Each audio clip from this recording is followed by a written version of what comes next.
Hi, I'm Melinda Kucsera, your indie fantasy author, and today we're back with another episode of Fantasy Lore and More. Today we're here with Jeff Oh God, I didn't ask you how to pronounce your last name. Now I'm like, wait, there's a bunch of letters. Right. Yep. Jeffrey L. sorry. Kohanek. Yep. Okay. That's what I was going to say, and then I was like, wait, maybe that's not right. Yeah. Maybe we should find out. So welcome. And I'm sorry I didn't ask about how to pronounce your last name. I'm usually good about that because my last name throws people all the time. Yeah, it's all right. No problem. Yeah, so today we're here to talk about Heroes of Issalia, the Super Box Set, and find out what that's all about. So welcome, Jeff. Why don't you tell us about the Heroes of, am I saying it right? Issalia? Yeah. Issalia. Yeah. Yeah. And so what a Super Box Set is. Yeah, well, it's actually more than one complete series. Oh. So the first two series I ever wrote were kind of like coming of age epic fantasy series. The first titled Runes of Issalia, and then the sequel series titled Wardens of Issalia. And there's also like a novella in between that kind of bridges the two because they're, they take place like a generation apart, like 17, 18 years apart. So all those are bundled in one big epic set that people can actually purchase for just 99 cents right now, right? So how many books are in the set? Well, there are 7 total novels and then that novella in between. Gotcha. Yeah. So there's 8. So it's like 2,500 pages of stuff. Yeah. Wow. And so I just want to get it in front of more readers and have them, discover my work, and maybe they'll like it and go on to read my other stuff. So we'll see what happens. Yeah, I remember the Runes of Issalia. I don't remember the Wardens. I don't know where I was, but I remember when the Runes one was coming out. Okay. Yeah. Runes came out, originally came out with a publisher like in 2016, the first book. Then I got the rights back and I republished it in 2018. That's what I remember when you republished the 2018 ones. Right. So those are the covers. That's the version that everybody really knows. So it was a popular series. People liked it. So I went on and wrote a sequel series with a little bit different theme, and people seem to really like that as well. I fully intend to write a third series in the same world at some point. I just have to get back to that. I just keep writing other stuff since then. Yeah. That is the curse of being a writer. Other stories pulling you away from the things you want to get to. Yeah. So let's go to an excerpt of the set. Let's meet some of the characters and their struggles and hear them in their own words. Okay. Yeah. So in Runes of Issalia, the first trilogy, the world, it's kind of like a caste system. Mm-hmm. And when you're born, you go through a magical ceremony where they look at what your natural skills are, and you get assigned your position and your job in this kind of controlling empire for the rest of your life. So when you're born, you're not even 1 year old yet, and you already know that you're going to be a mason, or you're going to be, a carpenter, or maybe you got lucky and you're part of the ruling class. And that is kind of where the story leads. So our main character, he is among the 1% who don't get any assignment. So they're treated as outcasts because everybody who gets assignment, they get like a rune on their forehead. Yeah. So you can look at somebody and you know who they are. Yeah, but how do they tell when you're like 1 year old what your skills are going to be? Are they judging based on like your family, your heritage, your kind of? Yeah, there's something to it, and if I expose too much, like I'll give away things that are revealed in the story. But it's kind of like society this is just the way it is. So everybody just kind of goes along their path, and they realize that it's like a pyramid, and I'm on the bottom of the pyramid. Well, that's just where I'm at. Well, like I said, sometimes you get the 1%. They're not even part of the pyramid, so they're essentially outcasts, almost like they're lepers. And our protagonist is a teenager who's in that caste. Well, he goes goes through he decides that he doesn't want to live that way, and he risks his life and actually forges a false identity as part of the ruling class. And when he does that, he ventures off to an academy where the society's elite are trained. And while he's at that academy, he studies. They teach a type of magic there, and they teach invention, which is called engineering there, and combat and some other things. Well, on the way, and while he's there, he starts uncovering a different kind of magic, something that's been like nobody knows about. Well, it's been buried away for centuries, and that's why the title of that first book is called The Buried Symbol. The symbol, it's a lot of symbols are in this world, and that magic is a magic that uses symbols. So kind of like if you ever read Name of the Wind, when the main character learns the name of the wind, he gains power over the wind. Well, in this case, these symbols are like true representations of usually it's like physics or emotions, etc. So let's say you have this symbol that is reduced gravity. Well, you put that on something and you apply magic to it, then that thing floats in the air. Okay. So anyway, he starts uncovering this, and the excerpt I'm going to read is kind of part of the first scene where he is first testing this ability, even though he doesn't understand. Yeah. Okay. Cool. So let's get into it. Okay. Got to get into my acting mode here. Okay, here we go. Brock woke, sweating despite the cold air around him. He blinked, trying to clear his vision. The negative image of the rune from his dream remained when he closed his eyes, as if it were burned into his eyelids. A horrifying, high-pitched wail echoed throughout the alcove, causing his hair to stand on end. Hank shouted as he ran to the wagon, "Get up! It's a banshee! Everyone up!" He reached into the wagon, grabbing his crossbow. Brock scrambled to his feet, still trying to shake the odd feeling of his dream, trying to focus on what was happening. Tipper stood beside him, also looking confused. Wren scrambled from beneath the wagon and stood beside Hank. The wagon shifted and rocked as the frightened horses stirred, the whites of their eyes showing in the pale light of the glowstone. Brock noticed something moving at the mouth of the alcove. Emerging from the roadway was a human-like creature. It's what I can hear my Frenchie playing with a toy in the background. Sorry. A human-like creature standing nearly twice Brock's height. It had long, tangled hair and ghostly white skin. The monster lumbered toward them, emitting an ear-piercing wail. Ice-cold fear gripped him, making it difficult to breathe. The horses backed away in fear, forcing the wagon backward. As the banshee approached, Brock noticed that its eyes were glowing red, appearing as huge crimson pupils. Incredibly long arms stretched out, flexing fingers capped by sharp black talons. Tattered rags covered much of its body. A breeze carried the rotten stench of the beast toward them, causing the horses to panic. Hank grabbed Wren by the shirt, yanking him away from the approaching nightmare and toward the wagon. "Get on! I'm going to try to distract it. When I do, you start driving the team toward Fenrix as fast as you can." Wren climbed into the wagon and grabbed the reins. His eyes were wide with fright, matching the horses. "What about you, Hank?" Wren was sobbing. You can't let it kill you. I need you." Hank stepped sideways, edging away from the wagon while keeping his eyes on the banshee. "Don't worry about me, boy. You just take care of the team and the wagon. I'll catch up to you at Fenrix." Hank lifted the crossbow, pointing it at the banshee. During this entire affair, Brock remained dumbstruck. He couldn't believe it. Banshees were real. He had thought them to be just a legend meant to scare children.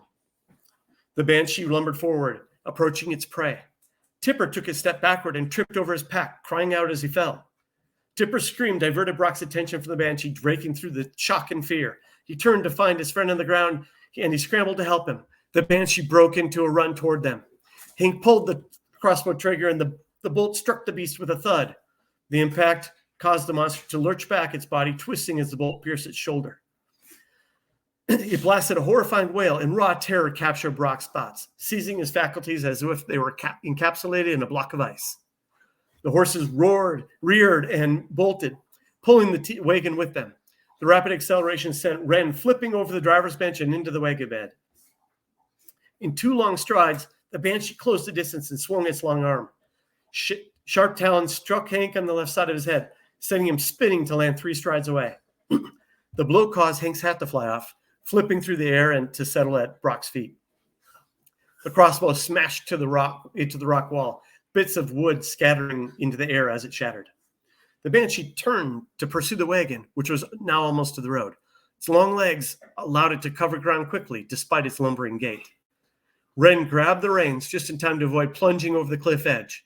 The wagon turned east before rounding a bend, with the Banshee following fast behind. As the alcove fell still, Brock regained his faculties and ran over to help Hank. The man lay on his stomach, his head twisted in an odd way, and when he rolled Hank over, Brock's stomach turned. The entire left side of the man's face was gone, with raw pink and red flesh clinging to the man's skull. His left eye dangling from the eye socket, and the man's body twitched twice before falling still. Something inside of Brock broke. This was not supposed to happen. He had to do something to make it right. He closed his eyes in frustration and found the rune in his dream hovering in his vision. His eyes flashed open as he to stare at his hand, dark with Hank's blood. In an act of bizarre intuition, he began to draw the rune from his vision onto the remaining side of Hank's forehead. Horrified, Tipper screamed, "Brock, what are you doing? The man is dead. We have to get out of here." Brock ignored him, concentrating on the symbol, drawing it clean and exact. He closed his eyes, focusing his mind on the rune he had drawn. Filled with fear and anger, he felt another energy, a heat just beyond the grasp of his mind. He mentally reached for it, thinking it was Hank's life force. He pulled at it, feeling the heat grow. Suddenly, his body was flush with energy as a tempest raged within him. His body felt alive, but too much alive, but with too much life, as if he would explode. He opened his eyes and poured the energy into the rune that he'd drawn on Hank. The energy expelled it as rapidly as it came on, leaving him cold and tired. Brock pulled his hand away, watching the rune as it glowed a bright, angry red. It pulsed before the glow began to fade. "What?" mumbled Tipper as he stared at the glowing symbol. A terrifying wail broke Brock's focus. A second wail followed, growing louder. The Banshee was returning. Brock scrambled to his feet.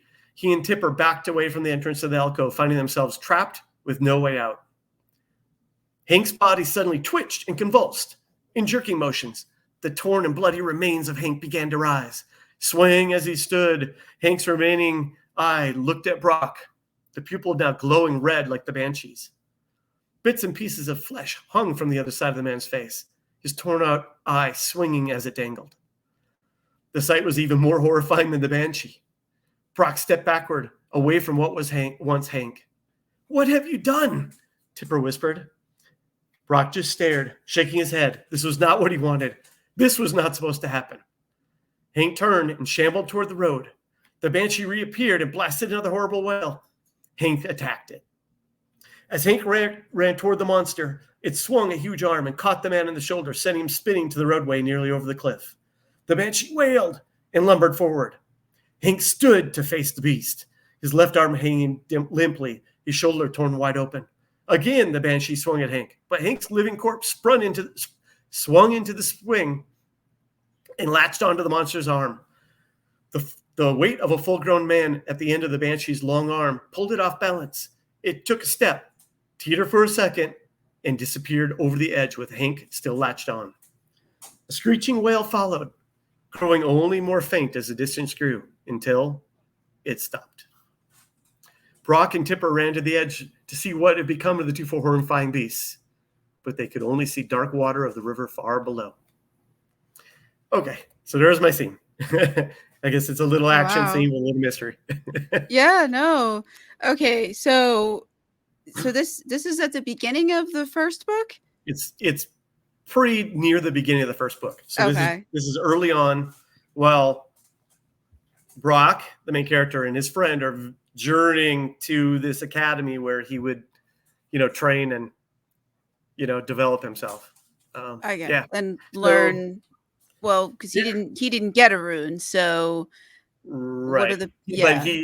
what he did is he broke a law punishable by death, and through, kind of the black market, got a tattoo on his forehead that mimics that rune.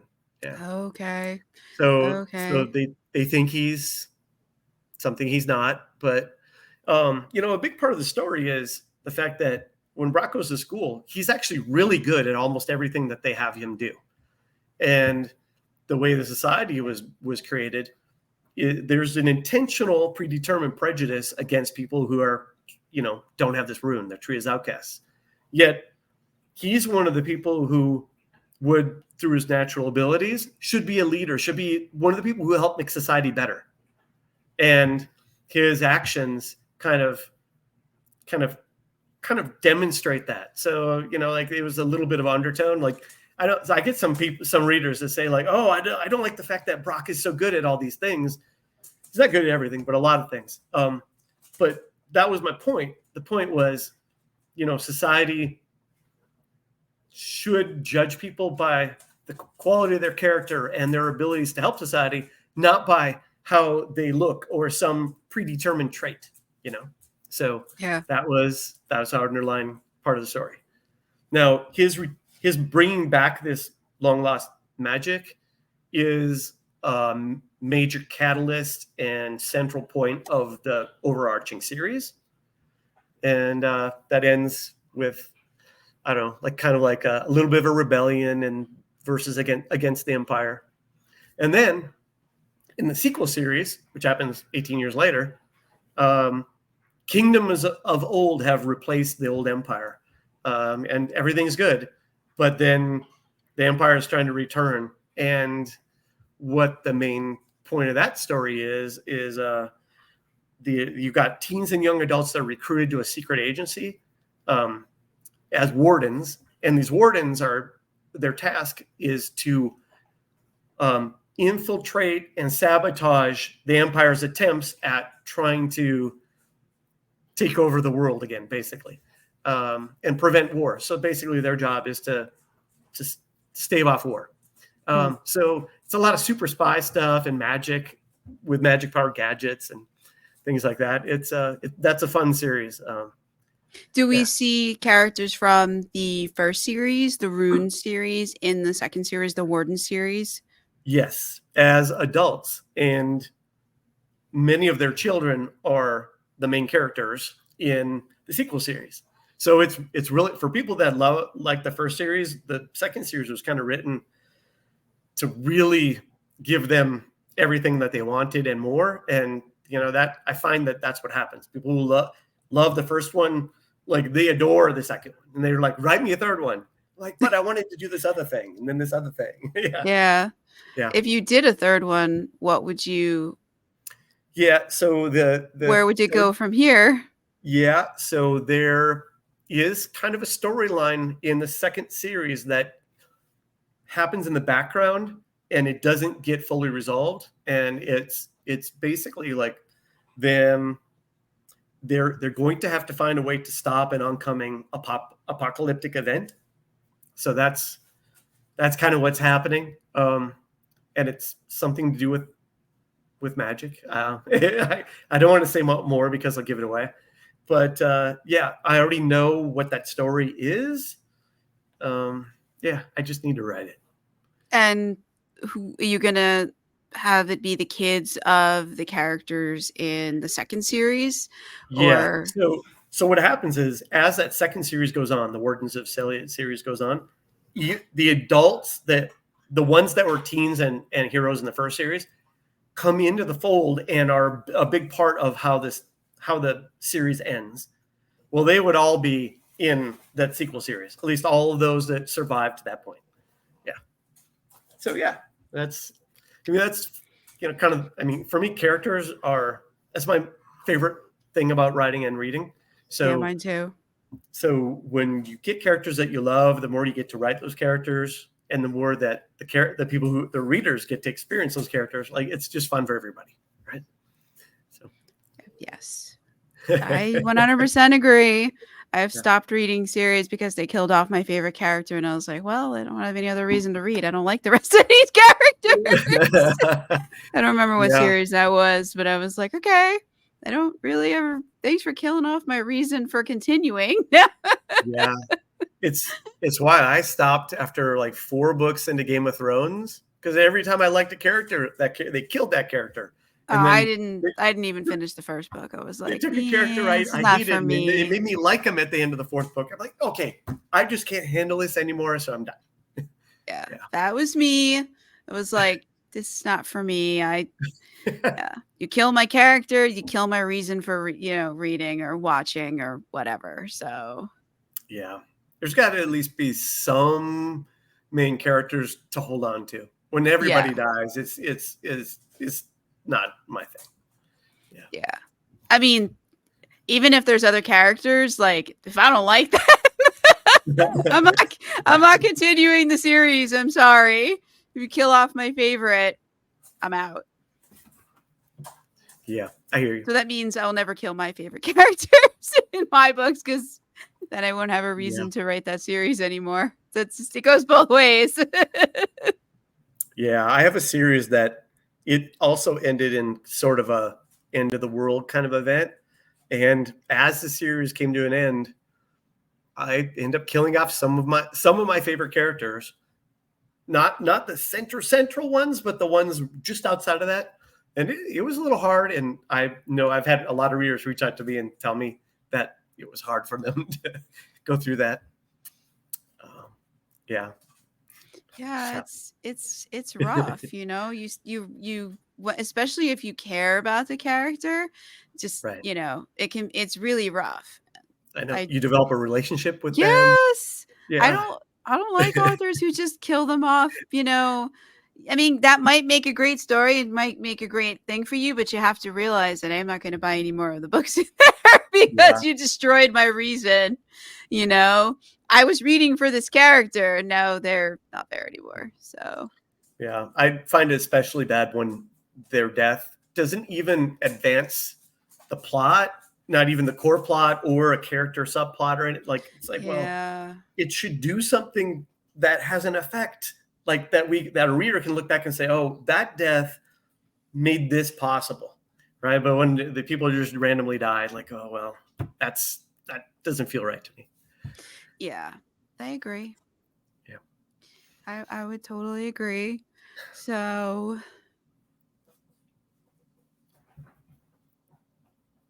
all right. So how many main characters do we have in the Runes and the Wardens of Issalia? Is it just Okay. the one that we're following, like the one main, Brock for the Runes, and we didn't meet the person from the Wardens? Yeah. Or is it like multi POV? Yeah. So in each of those series, I start with a limited POV. In fact, like the first book in the first series, there's only one POV, and that's Brock. Mhm. In the second series, I introduce the other character's point of view, even though you got to meet most of them in the first series, but you didn't Okay. get to see the world through their eyes. So what I tend to do is I add points of view as series advance. So I think in the Rune series, by the end of the trilogy, even including some of the quote unquote bad guys, you probably don't get beyond maybe 14 point of views total, which for epic fantasy is not much at all. And then Right, right.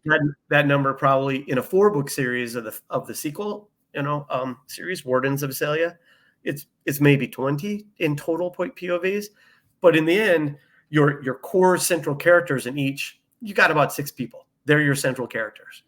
It's a team of teens usually, and then other people come into the fold as the series advances. Oh, that's cool. And I don't have much in my notes because it wasn't up when I wrote these up. So I don't have much Yeah. to pull from for questions. Because usually I have a whole like question sheet, but when I put this together, it wasn't up. So I know it's up now. I didn't get a chance to update it. My dad was in the hospital last week, so into this weekend. So I don't Yeah, even know this what day. box set it's only been out like a week. It's been out, yeah. Yeah. So you gotta help me out here because I don't have Oh, my deep thing. yeah. So So what else can we talk about? I Because can you I said can we talk can't. about stuff. Yeah. Yeah, I got lots of stuff. All right, let's go then, Let's go because back you to said what. we can't talk about why people get chosen and how they get chosen. That's a spoiler. So Yeah, that's a little complicated, but we can talk about the magic system, because like yes, magic systems they're pretty fun for me. yes, for And me too. and before, this is the first series I ever wrote, right? And Mhm. I'd been thinking about writing and dusting off my creative writing, training from college all those years ago for many years, while I was acting as a product manager for a tech company, which allows for some creativity, but it's not the same as allowing the characters inside you to have a voice. Yeah, But so the magic system kind of is what started it all, and that was kind of the core of what got me going. And I'm like, okay, so I've got this magic system. I know I got to start with. Now I got characters are super important, so I got to figure those out. Oh, okay, and then you get in the next thing. You're like, well, I need a world for this to take place. So I yeah, start making a map. I happen to love fantasy maps. so I made a map, right? Like so I could figure out what the geography was, and as um how various obstacles, you have to, like, if you're journeying across from one country to another or something, right? How long does it take?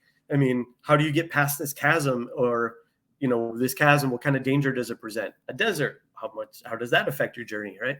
That type of thing, right? So all these yeah, things go into making a book. But having read epic fantasy my whole life, like thousands of epic fantasy books, right? Like I knew all the pieces. I just had to figure out the formula, and it was a fun process. But being my first book, it took me a year just to have a first draft, because of by the time you figure out the history and the political system and issues, and the not only that, the government is excerpt controlling, because they're both your theological aspect as well as your political aspect. So they're what do combined into you one. what do you So mean so by they yeah, how does that so work?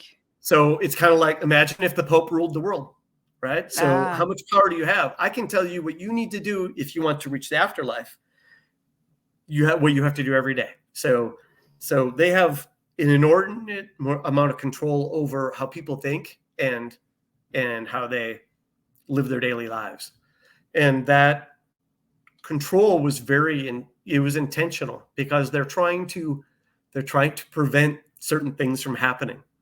And that, I don't want to get into the details, but that's why this empire is so persistent. It's not about money. It's about control, and what is behind them wanting to control you. Yeah. Yeah. and it So sounds like they want to control the magic too. they do. They want to control a lot. Yeah. But yeah, so that's all fun. So And the magic system, it was super fun to put together and come wait, up with before we go to the different magic things. system, so Yep. the people who are ruling that are in power, do they also have magic? They do. So the magic is kind of like two sides of a coin. So and it's a simple terminology, right? So you've got order and you've got chaos.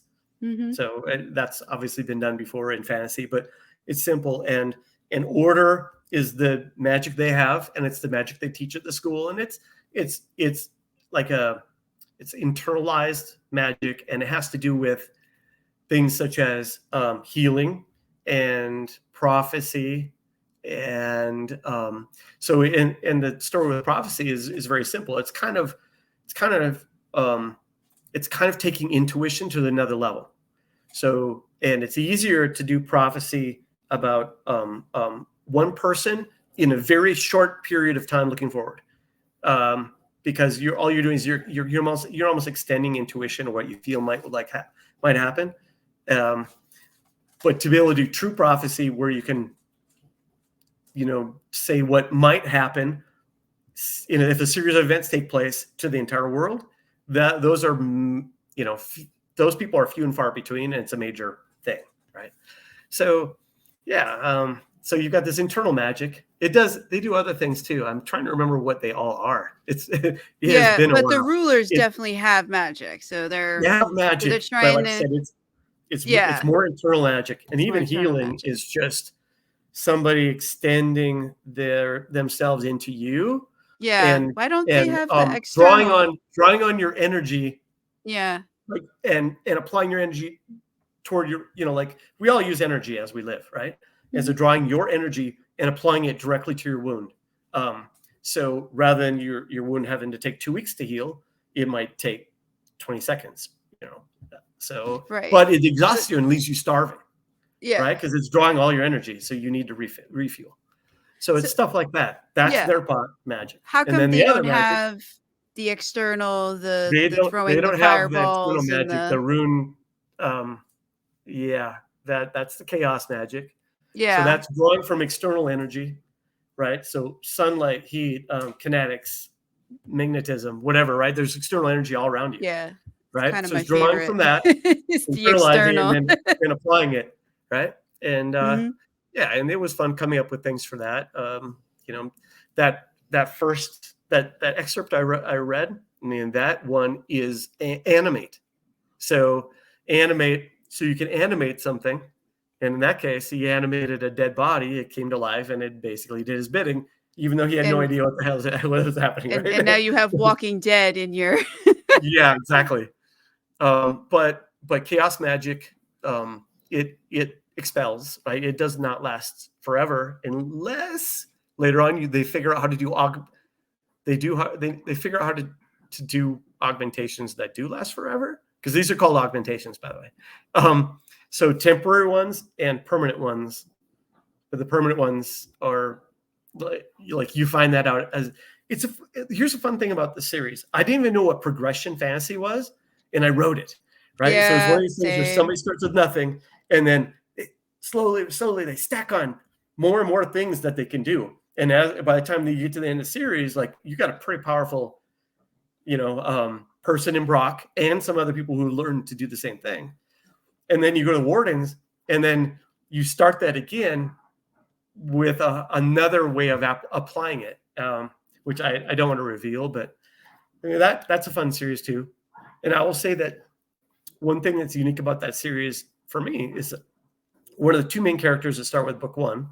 They're siblings, but one is adopted because he was found left for dead when he's a baby. But when he was left for dead, he has no use of his legs. So he grows up, with no use of his legs at all. And eventually his father creates braces for his legs so he can kind of like tilt and walk on them with canes.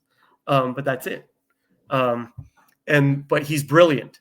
And then he's got a sister who sticks up for him and hates bullies. So she's fierce, and she kind of like becomes the fierce fighting type who's brave and willing to kind of do anything. And then he's kind of like the shy, awkward, but brilliant one. And, they use their skills in different ways. So his inventions are one of the most fun part about that series. And then her feistiness and the situation she gets into, that's fun as well. Yeah. So again, characters, love them. Yeah. Do you have any non-human characters? It sounds like they're all human. I have, in the first series, it's a massive, way oversized, I mean, like 5 foot tall, 400-pound black dog, named Wraith, that comes in the second book. It's kind of tamed it. So, and Wraith becomes kind of like bonded with Brock. Yeah. So that's really fun. In the second series, I can't remember if there are any non-humans in the second series, because in this world there aren't any other like races. There's no elves or dwarves or anything in that world. It's kind of some monsters, but the monsters they've all been made by man's actions, and you find out the story behind that as the series advances too. Oh wow. So they're man-made monsters. Yeah. That's probably the worst kind. Yeah. We can invent some scary things. Yeah. We'll see what happens. I mean, hopefully we don't have AI go off and build us, Terminator kind of stuff. In the real life. That's why I'm always nice to the AIs. I'm on like as many betas I can get on, and I'm very polite to them. So if our AR overlords do take over, I want to be on the friend human list. Yep. There you go. Yeah. I don't want to be on the exterminate list. Nope. I want to be a target. No. My name is not John Connor. No. Trying to be one of the collaborators, not one of the folks that they come after. There you go. Planning ahead. I like it. Yeah. Well, I mean, I saw, the Terminator T2 Judgment Day, like, I think came out when I was like 12. I think I saw it, and I saw it too. So, it's a pretty impressionable age. So, Yep. Skynet, if you're listening, keep me on the friends list. Yep. That's funny. Yeah, no, I loved all that a lot. The whole AI taking over thing. And I mean, what teenager doesn't love like a movie with lots of explosions and action? Yeah. Yeah, and Sarah Connor was like very cool. Oh yeah. I mean, she's like an action hero. Yeah. I love writing females like that are, they're as likely to punch you in the face as anyone. Yeah. So yeah, the feisty females. Feisty. Not all of them. Some of them are shy. Some of them are, they'd rather wield magic, but some of them, they've got knives hidden up their sleeves, and you got to watch out. Yeah. I have plenty of feisty women across all my books. I definitely like that, and some quieter, because not everybody needs to be feisty. Some people, we need some women that are nice, that are not going to turn on you, that are, going to come to your aid, and whose side they're going to be on, yours. Yeah. I mean, that's the cool thing about character. Yeah. So how did the ruling class end up with internal magic, and everybody else and other people with the external one? Like, how did that happen? So that's interesting that they would let this dangerous magic be out in the populace. Some of the people have access to both. So Brock would be one of them. So Brock is one of them. He's got access to both. But I mean, is the raising the dead thing considered that's an internal thing, or no? That would be an external thing. That's an external thing, because the internal thing is not. It's not based on runes. It's a different thing. Yeah. Okay, so it is so you could have an internal magic that has some visible external effect. It sounds like. Yeah. For instance, like healing does that. Trying to think of what the other ones are. God, I remember healing and prophecy, but there were like 5 or 6 different things that they could do. But honestly, I haven't written those books since 2019. We're just digging into your memory. No, I'm just curious because I just realized recently in the trilogy that I'm working on now that I have a habit of externalizing everything, everything people do with magic except for mind reading. I find some external way of some effect, something.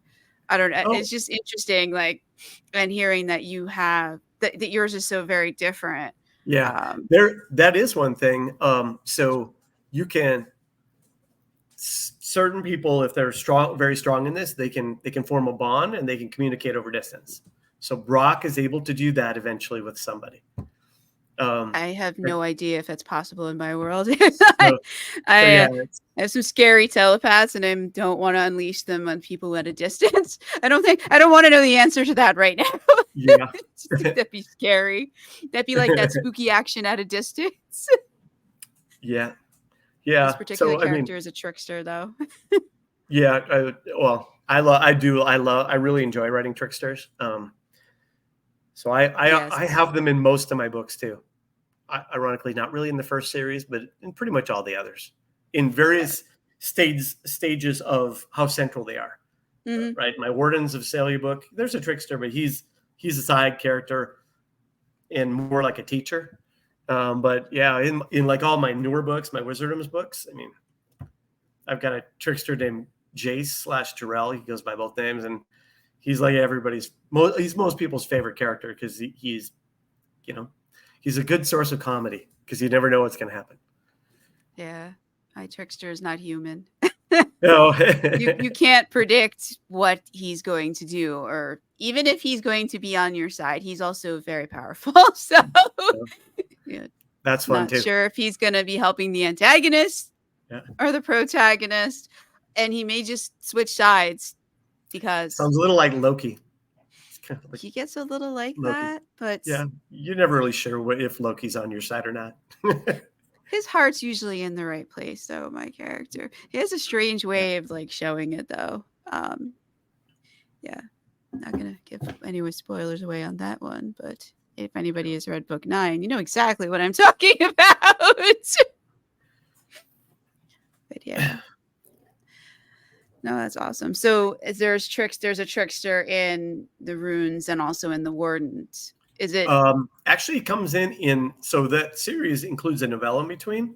The novella, he's a central character, and then he's like a side character in the Wardens books. But yeah, he's not even in there in the runes of Issalia. Okay. Well, it sounds like Brock is, he's a bit questionable in the scene that we saw, so you may not need a trickster if you're not if you're not sure what the main character is going to do scene to scene. Then I don't think you need a trickster.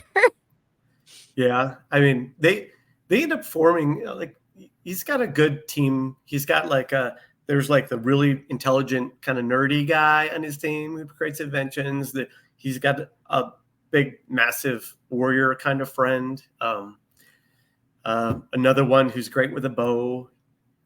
He's got a girlfriend who's also very powerful in magic. Like, you get kind of a nice team. There's a female pirate who comes in later on who's great with knives. And oh wow, yeah. So I don't know. It's a fun story, and with a fun sequel.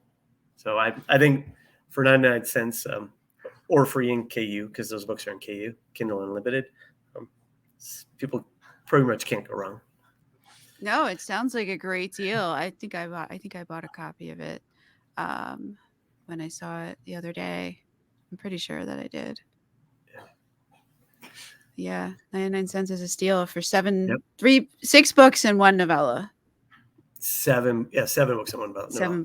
7 books and 1 novella. There you go. Is it? So it's 4 books in the runes and 3 in the Wardens, or do I have it backwards? Yeah. So 3 in the runes and 4 in the Wardens, and maybe a sequel series might be coming at some point in the future. Yeah, I mean, maybe I can start that next year. We'll see. What are you writing now? So right now I'm writing. I'm really just wrapping up the first book in a new series.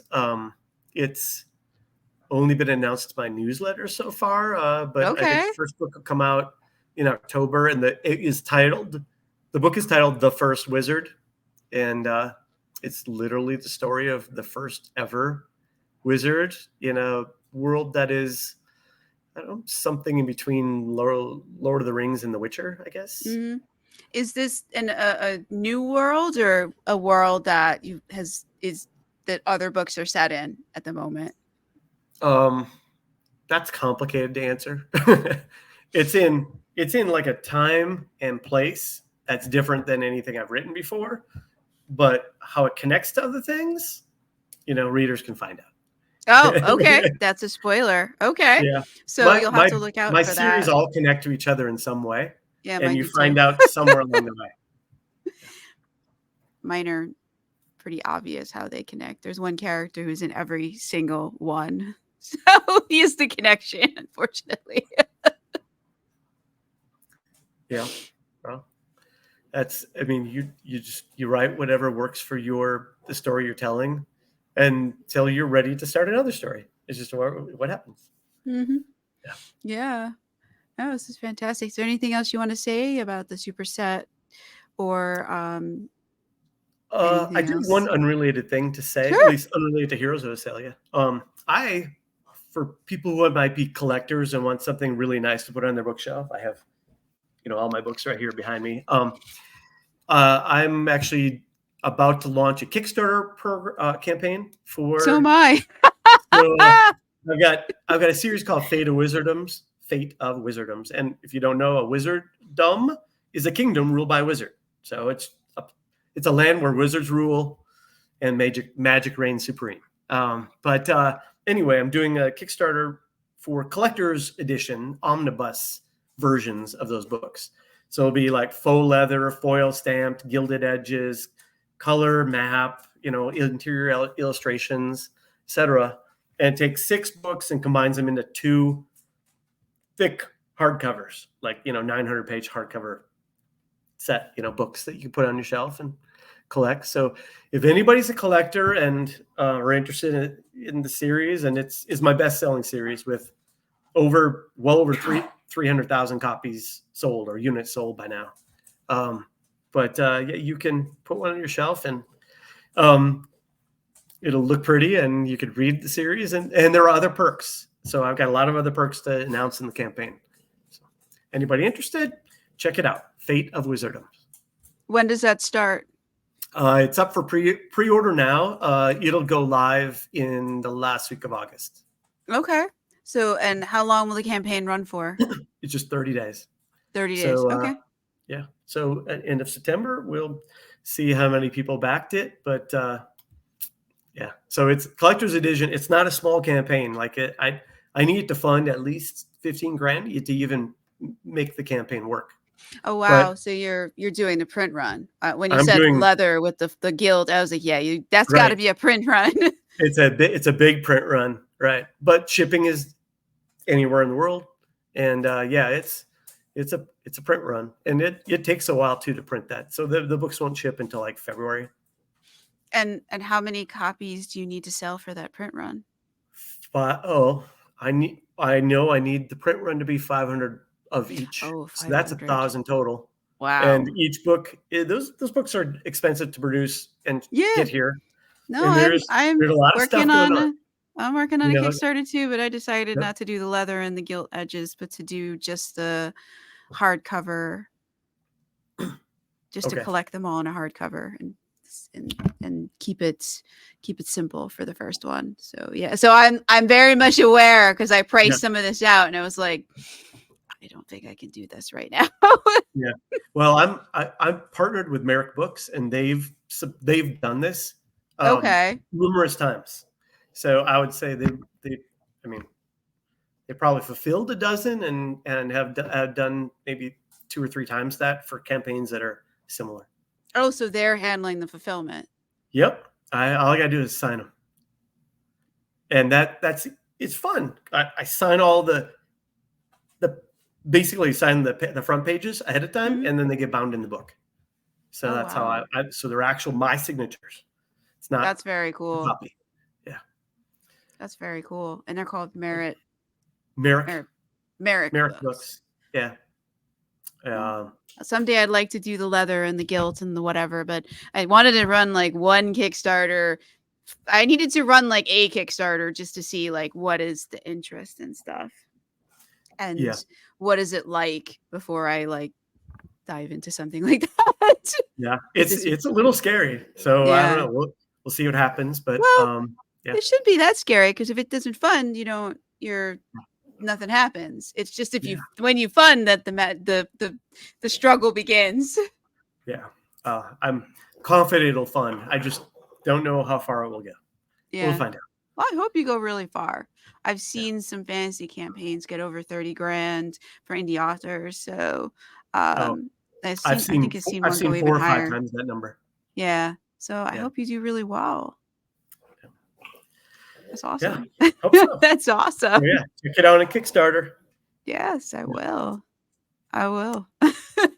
Okay. Well, this has been fantastic. And Yeah. Thanks for having me, Melinda. no, you're welcome back anytime. All I ask is that we talk about something different, a different series, a different book. I leave the different up to you. So we're not reiterating anything or treading ground that we've already tread. But otherwise, I'm pretty easygoing. It's open and to anything fantasy, really. Yep. So Sounds great.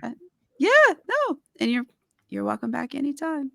And this has been another episode of Fantasy Lore and More. I've been your host, Melinda Kucsera, and we've had Jeff Kohanek. Did I get it right? Kohanek. Kohanek. Okay. Yeah. I'm getting closer. Yep. Maybe next time I will get it correct.